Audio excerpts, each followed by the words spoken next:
할렐루야. 하나님의 은혜와 평강이 이 아침에도 여러분들과 함께하길 바랍니다. 오늘 우리에게 주신 하나님 말씀은 마가복음 8장 27절에서 38절까지의 말씀입니다. 예수와 제자들이 빌립보 가이사라 여러 마을로 나가실새 길에서 제자들에게 물어 이르시되 사람들이 나를 누구라고 하느냐. 제자들이 여짜와 이르되 세례 요한이라 하고 더러는 엘리야 더러는 선지자 중에 하나라 하나이다. 또 물으시되 너희는 나를 누구라 하느냐.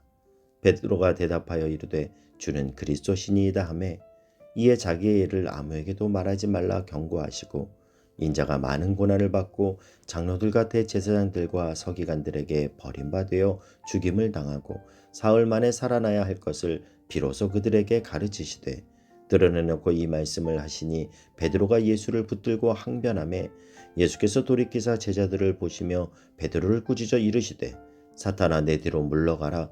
내가 하나님의 일을 생각하지 아니하고 도리어 사람의 일을 생각하는도다 하시고 무리와 제자들을 불러 이르시되 누구든지 나를 따라오려거든 자기를 부인하고 자기 십자가를 지고 나를 따를 것이니라.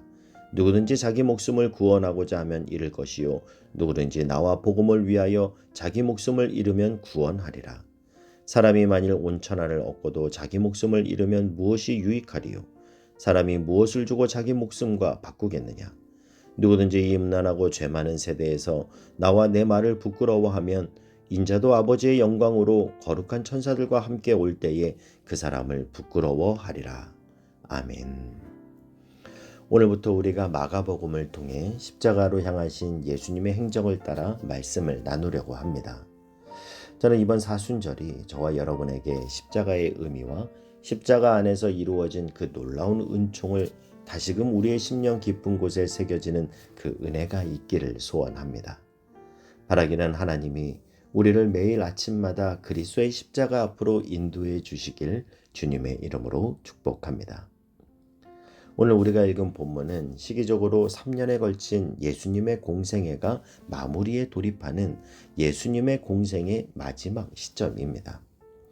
이제 주님에게 남은 마지막 과업이 있다면 십자가를 지시기 위해 예루살렘으로 가시는 것만 남았습니다. 주님은 예루살렘으로 가기 위해 가이사라 빌립보라는 지역을 통과하는데요. 이 가이사라 빌립보라는 도시는 도시의 뒤쪽에 만년설이 올려다 보이는 아름다운 마을입니다. 이 도시의 원래 이름은 빌립보였는데 예수님 당시의 로마 황제의 칭호인 카이사르를 도시 이름 앞에 붙여서 가이사라 빌립보라고 개명한 도시였습니다. 당시 아무 도시에나 황제의 이름을 붙이지 않았는데요. 도시의 이름 앞에 황제의 이름을 붙이기 위해서는 적어도 로마 황제의 위용에 걸맞게 도시가 상공업으로 발달해야 했고 또 도시의 가장 높은 언덕에는 반드시 황제를 위한 신전이 있어야 했습니다. 당시 로마 황제는 신전에서 사람들의 경배를 받으며 실질적인 신으로 군림하고 있었습니다. 그러니까 이 가이사라 빌립보는 한마디로 황제의 신전이 인간을 압도하는 황제의 도시였습니다. 그 화려한 황제의 도시에 지금 갈릴리 가난한 어부 출신, 목수 출신의 그 예수님이 제자들과 함께 지나가고 있는 거예요. 27절 말씀을 보면요. 예수와 제자들이 빌립보 가이사라 여러 마을로 나가실새 길에서 제자들에게 물어 이르시되 사람들이 나를 누구라고 하느냐.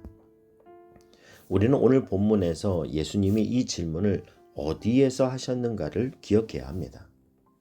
황제의 신전이 인간을 압도하는 황제의 도시에서 주님은 세상 사람들이 나를 누구라 하는지 물으셨습니다. 이 질문에 제자들은 28절에서 이렇게 대답하죠. 제자들이 여짜와 이르되 세례 요한이라 하고 더러는 엘리야 더러는 선지자 중에 하나라 하나이다. 이 제자들의 이 말은 언뜻 보면 주님을 높이는 말처럼 보이는데요. 그러나 이 말의 의미는 세상 사람들이 보기에 로마 황제에 비교해서 초라한 행색의 예수님이라면 로마 황제처럼 신일 수는 없고 고작 똑같은 모습으로 이 땅에 이미 거쳐간 선지자 이상일 수는 없다라는 말이었습니다. 제자들의 말에 예수님은 그러면 너희는 나를 누구로 알고 있느냐 다시 질문하시는데 이 예수님의 질문에 베드로는 우리가 아는 그 유명한 신앙 고백을 하죠. 29절 말씀을 보면요. 또 물으시되 너희는 나를 누구라 하느냐? 베드로가 대답하여 이르되 주는 그리스도시니이다 하매, 같은 내용을 기록하는 마태복음에서는 주는 그리스도시요 살아계신 하나님의 아들이시니이다 기록합니다. 우리는 베드로의 이 고백이 황제의 신전이 인간을 압도하는 황제의 도시를 배경으로 한 고백임을 생각한다면 이 고백의 참된 의미를 이해하게 됩니다. 베드로의 고백은 우리의 구원자는 로마 궁전의 황금 보좌에 앉아있는 로마 황제가 아니라 비록 몰골은 초라해 보일지언정 나사렛 예수, 바로 당신만이 우리를 구원하실 그리스도이십니다. 이런 놀라운 신앙 고백인 것입니다. 베드로의 고백은 한마디로 저는 이 세상을 압도하고 있는 황제의 논리, 세상의 논리를 따르지 않고 주님의 논리만을 따르겠습니다라는 위대한 고백인 것이죠. 여러분, 오늘 우리가 살아가고 있는 세상은 어떤 곳입니까? 수단과 방법을 가리지 않고 무조건 목표를 달성해야 한다는 성공제일주의, 돈이면 모든 것이 가능하다라는 황금 만능주의의 세상입니다. 이러한 시대를 살아가는 우리에게 주님은 오늘 동일한 질문을 하십니다. 너희는 나를 누구라 하느냐? 여러분에게 있어 예수님은 어떤 분이십니까? 우리는 이 질문에 대한 분명한 답을 가지고 있어야 합니다. 주님만이 나의 유일한 구원자이십니다. 이 고백은 나의 판단 기준은 세상의 풍조나 세상의 가치관이 아니라 말씀은 무엇이라 말하고 주님이라면 이 상황에서 어떻게 하실까? 과연 무엇이 주님을 기쁘시게 하는 것일까? 이것을 끊임없이 질문하면서 나는 세상의 가치관이 아닌 그리스도의 가치관으로 살겠습니다. 이 결단인 것입니다.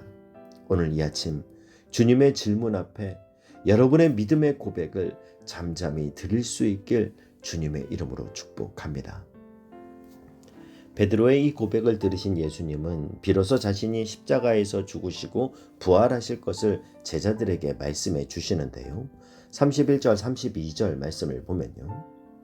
인자가 많은 고난을 받고 장로들과 대제사장들과 서기관들에게 버림받아 죽임을 당하고 사흘 만에 살아나야 할 것을 비로소 그들에게 가르치시되 드러내놓고 이 말씀을 하시니 베드로가 예수를 붙들고 항변하매, 여기서 베드로가 예수님께 항변했다라는 이 말은 꾸짖었다라는 의미를 담고 있습니다. 베드로의 고백에도 불구하고 예수님은 본인이 로마 식민 지배에 있던 이스라엘을 구원하는 것이 아니라 무기력하게 십자가에서 죽게 될 거라고 이렇게 말씀하시자 너무나 충격을 받은 베드로는 스승과 제자의 관계조차 잊어버린 채 예수님을 꾸짖었다라는 거예요. 저는 이런 베드로를 향하여 하신 그 예수님의 말씀이 저의 마음에 경각심을 주면서도 한편으로는 너무나 은혜스러운데요. 33절 말씀을 보면요. 예수께서 돌이키사 제자들을 보시며 베드로를 꾸짖어 이르시되 사탄아 내 뒤로 물러가라. 내가 하나님의 일을 생각하지 아니하고 도리어 사람의 일을 생각하는도다 하시고, 베드로의 행동은 예수님의 십자가길을 막으려는 사탄의 모습과 다를 바 없었습니다. 그래서 베드로는 예수님께 사탄이라는 심각한 책망을 받았던 거죠. 근데 여러분, 예수님이 그런 사탄과 같은 행동을 하던 베드로에게 사탄아 썩 꺼져라, 썩 물러가라 이렇게 말씀하지 않고 뭐라고 말씀하셨습니까? 사탄아 내 뒤로 물러가라.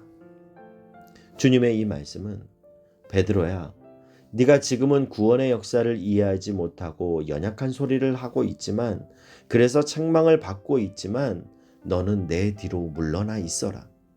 다른 곳이 아닌 내 뒤에 서서 너는 잠잠히 나를 따라오너라. 내 뒤에서 내가 가는 구원의 길을 보고 따라오다 보면 깨닫게 될 것이다. 내 뒤로 물러가라는 예수님의 말씀은 진노 중에도 긍휼을 잊지 않으시는 주님의 놀라운 사랑의 초청인 것입니다. 여러분, 우리가 믿음의 길을 간다고 하지만 때로는 우리의 말과 행동이 주님의 마음을 가슴 아프게 할 수도 있고, 심지어 사탄과 같은 행동이라고 책망을 받을 수도 있지만, 그러나 여러분, 그 순간에도 주님은 우리를 붙들고 계십니다. 내가 연약할수록 더욱 귀히 여기사 높은 보좌 위에서 낮은 나를 보시네. 여러분, 우리는 절대로 그 주님을 떠나면 안 됩니다. 연약하면 연약한 대로, 부족하면 부족한 대로 주님을 끝까지 붙들고 따라가야 합니다. 왜냐하면 주님 안에만 회복이 있고 치유가 있고 은혜가 있기 때문입니다. 여러분, 혹 어떤 죄된 상황으로 주님 앞에 다시 나가기가 부끄럽다 할지라도 어떠한 상황 속에서도 주님을 끝까지 붙드십시오. 바라기는 다른 누구가 아닌 주님의 뒤를 따라가 주님이 보이시는 생명의 길을 걷는 저와 여러분이 될 수 있길 주님의 이름으로 축복합니다. 예수님은 이어서 무리와 제자들에게 생명의 길에 대해서 말씀해 주시는데요. 34절부터 38절까지의 말씀을 보면요. 무리와 제자들을 불러 이르시되 누구든지 나를 따라오려거든 자기를 부인하고 자기 십자가를 지고 나를 따를 것이니라. 누구든지 자기 목숨을 구원하고자 하면 잃을 것이요 누구든지 나와 복음을 위하여 자기 목숨을 잃으면 구원하리라. 사람이 만일 온천하를 얻고도 자기 목숨을 잃으면 무엇이 유익하리요? 사람이 무엇을 주고 자기 목숨과 바꾸겠느냐? 누구든지 이 음란하고 죄 많은 세대에서 나와 내 말을 부끄러워하면 인자도 아버지의 영광으로 거룩한 천사들과 함께 올 때 그 사람을 부끄러워하리라. 주님이 말씀하시는 자기를 부인하고 자기 십자가를 지는 삶, 그러한 삶은 어떤 삶을 말합니까? 바로 나의 자아를 따라 살아가던 삶을 부인하는 삶입니다. 세상의 가치관에 물든 나의 가치관이 하나님의 가치관으로 변하는 가치관의 변화를 말하는 거죠. 우리는 왜 자기 십자가를 지고 주님을 따라야 할까요? 왜냐하면 십자가가 곧 구원이고 주님을 따르는 것에 우리의 구원이 걸려있기 때문입니다.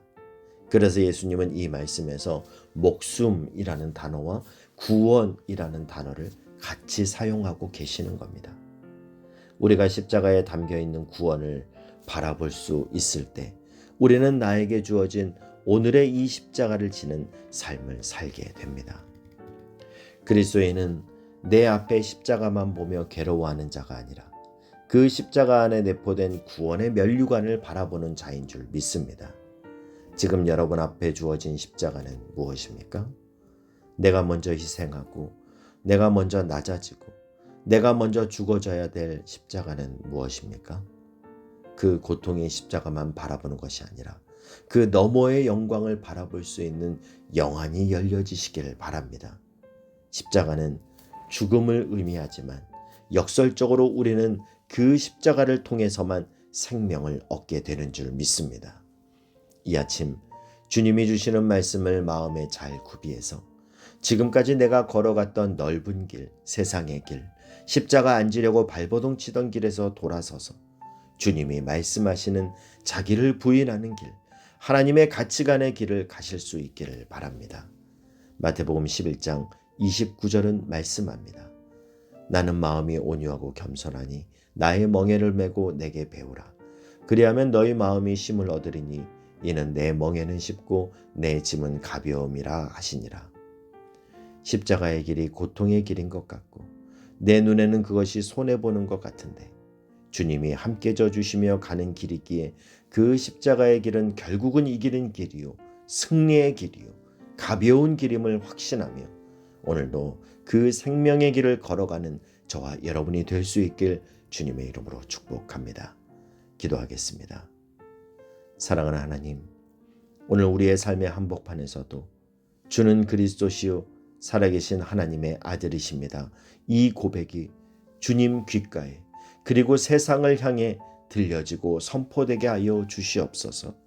내게 주신 십자가를 짊어짐으로 그리스도의 고난에 동참하는 이 하루 되게 하여 주시옵소서. 예수님의 이름으로 기도하옵나이다. 아멘.